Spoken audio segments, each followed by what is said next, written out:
останете пак за 24 часа. Здравейте, уважаеми зрители! Днес ви представяме предаването "Стани тапак за 24 часа". О, не! Има извънредни новини.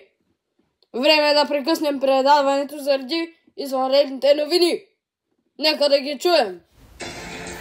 Здравейте! Благодаря, че превключихте към нас. Има извънредни новини, които трябва да кажем. Доста е топло в офиса. Това не беше в сценария ли, бе? Ще го изрежем, нали?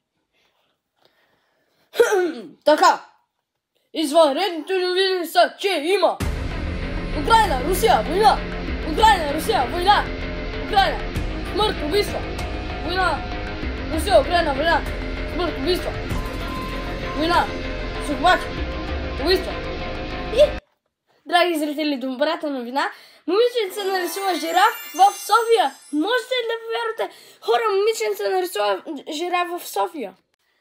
Здравейте, уважаема публика! След прекъсването от рекламите, днес сме довели специален гост и сега той ще играе на играта "Познай какво има в шкафа". Моля, отворете шкафа. Искам помощ от публиката. Първо ще ви дам отговори. А по точка. Вода. Б по точка. Камък. В по точка. Вратата на гардероба. И Г по точка. Бухъл. Сигурни ли сте в твоя отговор? Да. Правилен отговор. Печелите 2 лева. И, уважаеми зрители, нашия гост печели 2 лева, дострамя го от камерата и се махна. Нека да превключим към рекламите по нова телевизия. О, не! Имаш муха в стаята. Какво ще правим?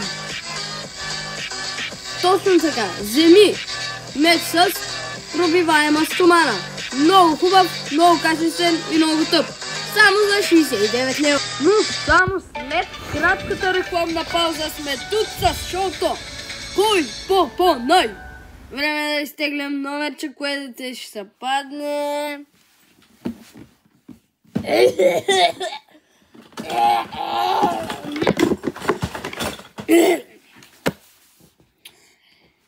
Падна се номер 68.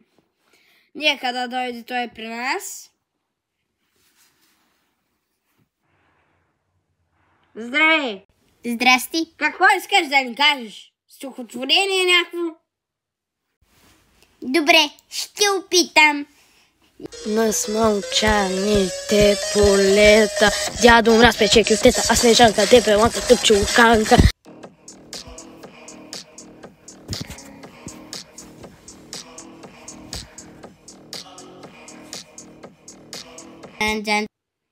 Браво! Като гледам си много малко. Ей, гей! Кой викаш? Гей! Я не ми говориш така, малко нещо. Не се научи, не се научи. Яде ви се вкусна вафла. Вземете си вафла. Варна. Точно така. Ядете я. Много ви харесва. Вземете вафла Варна. Но предупреждавам, защото е с разхлабително. После в тоалетната... Майко.